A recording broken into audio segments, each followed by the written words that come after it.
Hi, எல்லோருக்கும் வணக்கம். Bigg Boss season 9 Tamil. இந்த வீடியோவில் நம்ம நேற்று லைவ் ஸ்ட்ரீமிங் நடந்து பார்த்தீங்கன்னா ஒரு 2 முக்கியமான சம்பவங்கள் வந்து நடந்தது. ஸோ அதில் வந்து பார்த்தீங்கன்னா நம்ம ஹைலைட்டாக பார்க்க வேண்டியது விஜே பார்வதிக்கும் துஷாருக்கும் வந்து ஒரு பயங்கர சண்டை வந்துச்சு. அது மட்டும் இல்லாமல் திவாகருக்கும் நம்ம கமருதீனுக்கும் ஒரு சண்டை வந்துச்சு. ஸோ 2மே ரொம்ப முக்கியமாக பார்க்கக்கூடிய ஒரு விஷயம். ஸோ இதில் 2 பேருடைய பர்சனாலிட்டியும் ரொம்ப அளவில்லாத ஒரு ஒரு கோரத்துக்கு போச்சு அப்படிங்கிறது பார்க்க முடியுது. ஸோ அதை பற்றி நம்ம பேச போகிறோம். ஸோ வீடியோக்குள்ள போகிறதுக்கு முன்னாடி சேனலுக்கு புதுசாக இருந்து கண்டிப்பாக சப்ஸ்கிரைப் பண்ணிக்கோங்க. வீடியோ மறக்காமல் ஒரு லைக் பண்ணிக்கோங்க. இப்போ நம்ம வீடியோக்குள்ளே கண்டிப்பாக போகலாம். ஸோ பிக் பாஸில் பயங்கரமான ஒரு வெடிப்பு நேற்று. சும்மா வீடே வெடித்த மாதிரி அங்கங்கே கிராக் விட்டுற மாதிரி அந்த ஆயிடுச்சு அப்படிங்கிறது தான். ஸோ நந்தினியோட எலிமினேஷன் உங்கள் எல்லாத்துக்குமே தெரிஞ்சிருக்கும். அது மட்டும் இல்லாமல் நேற்று எபிசோடில் காட்டினதோட லைவ் ஸ்ட்ரீமிங்கில் ஏகப்பட்டது இருந்தது. உதாரணத்துக்கு பார்த்தீங்கன்னா துஷார் வந்து பார்வதி மேலே பயங்கர காண்டாயிட்டான்.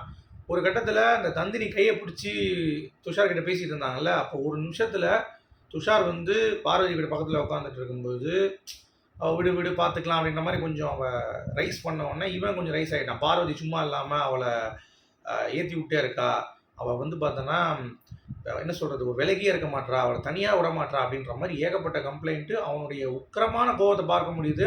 பார்வதியை விட்டு அடிக்க போயிடுவான் போல, எல்லாம் சூழ்ந்துட்டாங்க.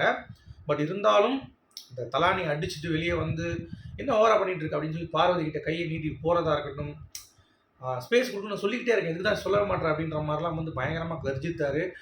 அது முடிச்சுட்டு அப்படியே வெளியே வந்து உட்காரம் வெளியே வந்து பார்த்தீங்கன்னா எல்லாருமே சுற்றி போட்டு நம்ம சபரி வந்து வழக்கம் போல் கேமராக்காக நீ நான் சொல்கிறத கேட்பியா இல்லையா அப்படின்ற மாதிரி அவர் ஆரம்பிச்சிட்டாரு.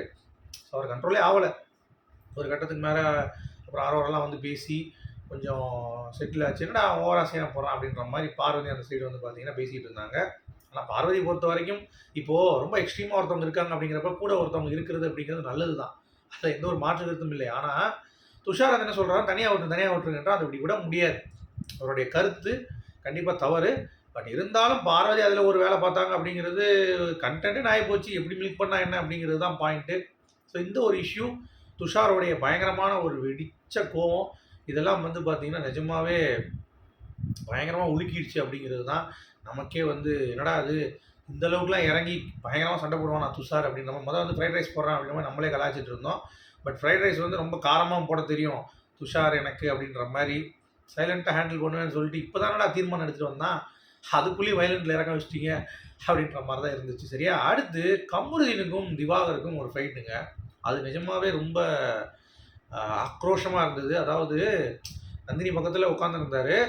அப்போ வந்து நீ கிளம்பி போன்னு சொல்லிட்டு தள்ளி விட்றான், அப்படியே லிட்ரலாக திவாகரை பிடிச்சி தள்ளி விட்றான் கமருதீன். அவர் வந்து என்னடா அதுன்னு சொல்லிட்டு ஏஞ்சி போகிறப்ப நீ பைத்தியக்காரன், நீ ஒரு வேங்காதவன், நீ வீணாக போனவன், நீலாம் தகுதி இல்லாதவன், நீலாம் இந்த ஷோக்கு எதுக்கு வந்திருக்க, நீலாம் கிளம்பு இல்லையா, நீ பைத்தியக்காரன், ஒன்றா எதுக்கு இந்த ஷோவில் எடுத்தாங்கன்னு சொல்லி வார்த்தைகள் பயங்கரமாக தடித்த வார்த்தைகள் யூஸ் பண்ணி அவர் டிக்னிஃபைடாக பேசிட்டு போகிறாரு. நீலாம் இப்படிலாம் பேசாதடா போடா, நீலாம் எவ்வளோ பெரிய கேவலம் தெரியும், நீ தூவுன்னு துப்பி விட்ற அப்படின்னு சொல்லிட்டு அவன் பண்ண சில்மிஷங்கள் எல்லாத்தையும் ஒன்று ஒன்றாக வந்து பார்த்திங்கன்னா அடுக்க ஆரம்பிச்சிட்டார் திவாகர். அதுக்கு அவன்கிட்ட பதிலே இல்லை. திருப்பியும் வந்து பார்த்தீங்கன்னா திட்டு தான் செய்கிறான். ஸோ ஏற்கனவே நான் சொல்லியிருக்கேன் கமருதீன் வந்து ரொம்ப ரூடான ஒரு இதுன்ட்டு சும்மா இங்கிலீஷில் பேசி அவர் வெறுப்பேற்றுறது. Hi this is Kamaruddin, how are you, I am financial advisor, இந்த மாதிரி சும்மா எதை பேசிகிட்டு இருக்கேன். அதுவும் டென்ஷன் ஆகி நான் படித்த படிப்புக்கு மரியாதைன்னு பார்க்குற இல்லாட்டி ஒன்று செஞ்சுருவேன்டா அப்படின்ற மாதிரி அவரும் வந்து பார்த்திங்கன்னா அந்த டால் மட்டும் யூஸ் பண்ணல. நான் படித்த படிப்புக்கு உங்களோட சண்டை போகிறதே கேவலமாக நான் நினைக்கிறேன், போங்க பிழைச்சி போ அப்படின்ற மாதிரி அவர் வந்து சொல்கிறது தான் இருக்கட்டும். இவங்க வந்து பைத்தியம், மென்டலு, இவெல்லாம் எதுக்கு தகுதி இல்லாத ஆள், இவெல்லாம் எதுக்கு இருக்கான் அப்படின்ற மாதிரி ஏகப்பட்ட விமர்சனங்கள் வந்து பார்த்திங்கன்னா நம்ம திவாகர் மேலே வச்சுக்கிட்டே இருக்கான். தொடர்ந்து வந்து திவாகர் மேலே குற்றச்சாட்டுகள் வந்து சாட்டிக்கிட்டே இருக்காப்புல. அதை பார்த்து நமக்கே வந்து ஒரு கட்டத்துக்கு மேலே என்னடா அது, திவாகர் ஒரு பக்கம் வந்து நல்லவராக இருக்கட்டும், அது வேறு விஷயம், அவர் வந்து ரொம்ப டிக்னிஃபைடாக இருக்கார். பட் அவரை ரொம்ப என்ன சொல்கிறது ட்ரிகர் பண்ணுற அளவுக்கு இவன் பண்ணுறான். பட் நீங்கள் யோசிச்சு பாருங்களேன், அந்த கோவத்தில் எருமாடு ஏதாவது சொல்லியிருந்தாருன்னா இவரை திருப்பியிருப்பாங்க. அதனால் எந்த ஒரு இதுவும் சொல்ல, எல்லாத்தையும் நோட் பண்ணி உன்னை விஜய் சேதுபதி வச்சு உன்னை காலி பண்ணுறேன்டா அப்படின்ற மாதிரி திவாகர் வந்து பாயிண்ட்ஸை வந்து அப்படி எடுத்து வச்சுருக்காரு அப்படிங்கிறது பார்க்க முடியுது. அது ரொம்ப ரொம்ப ஒரு ஹாப்பியான ஒரு மூமெண்ட்டாக எனக்கு இருந்துச்சு. ஏன்னா திவாகர் அந்த இடத்துல லூஸ் பண்ண நினச்சேன், பட் அதெல்லாம் லூஸ் பண்ணவே இல்லை.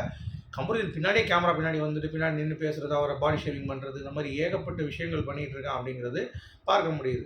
ஸோ இதெல்லாம் தவறு.